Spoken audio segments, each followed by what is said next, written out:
एक जंगल में एक बुलबुल नाम की एक गिलहरी रहती थी। वह बहुत चंचल और उछल कूद करती थी। कई बार जंगल के जानवर उसे समझाते थे कि इतनी उछल कूद और शरारत करना ठीक नहीं है, लेकिन वह नहीं मानती थी। उसे यह सब करने में मजा आता था। एक दिन बुलबुल एक पेड़ पर उछल कूद कर रही थी। तभी वहां भोलू भालू आया। बुलबुल कूदकर उसकी पीठ पर बैठ गई।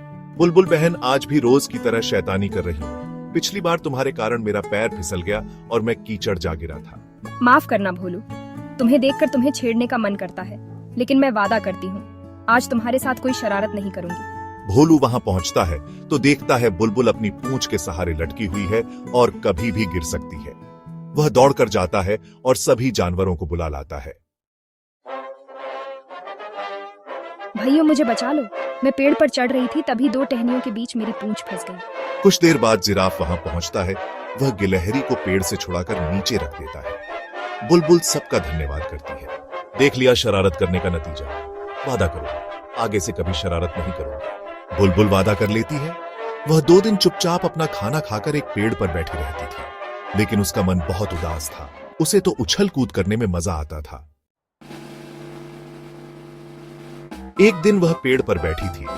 तभी उसने देखा चंचल बंदर इस डाल से उस डाल पर कूद रहा था। यह देखकर बुलबुल का मन भी यही सब करने का होने लगा।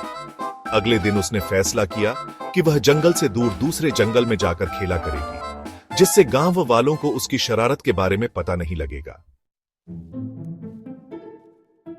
सुबह होते ही वह सबसे बचती बचाती दूसरे जंगल में पहुंच गई।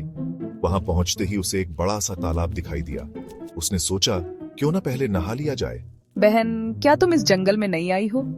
इस तालाब से दूर रहना, इसमें कोई भी नहाने जाता है उसके शरीर का एक हिस्सा गायब हो जाता है। वाह, ऐसा कैसे हो सकता है? तुम झूठ मूठ में मुझे डरा रही हो। तुम्हारी मर्जी, मैं तो तुम्हें सावधान कर रही थी। जाओ नहाकर देख लो, पता लग जाएगा। बुलबुल ने पलट कर देखा तो उसकी पूंछ नहीं थी।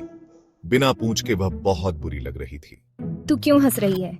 तुम्हारी पूंछ कहाँ है? बुलबुल ने पलट कर देखा तो उसकी पूंछ नहीं थी। बिना पूंछ के वह बहुत बुरी लग रही थी। बुलबुल रोने लगी। वह तालाब के पास जाकर उससे अपनी पूंछ वापस मांगने लगी। यह जादुई तालाब है, तुम्हें चिड़िया ने मना किया था यहाँ नहाने के लिए, लेकिन तुम नहीं मानी, इसलिए तुम्हारी पूंछ चली गई। मुझे माफ कर दो, अब मैं कभी किसी से बिना पूछे उसकी कोई चीज इस्तेमाल नहीं करूंगी। अब तुम अपने जंगल में जाकर सब जानवरों से माफी मांगो और आज से शरारत करना बंद करो। जंगल में सबकी मदद करो, फिर धीरे धीरे तुम्हारी पूंछ वापस आ जाएगी। बुलबुल जंगल में वापस आ जाती है। अगले दिन सब बिना पूंछ की गिलहरी की हंसी उड़ाने लगते हैं, लेकिन बुलबुल बुरा नहीं मानती। वह सबसे माफी मांगती है, फिर वह सबकी मदद करने का वादा करती है।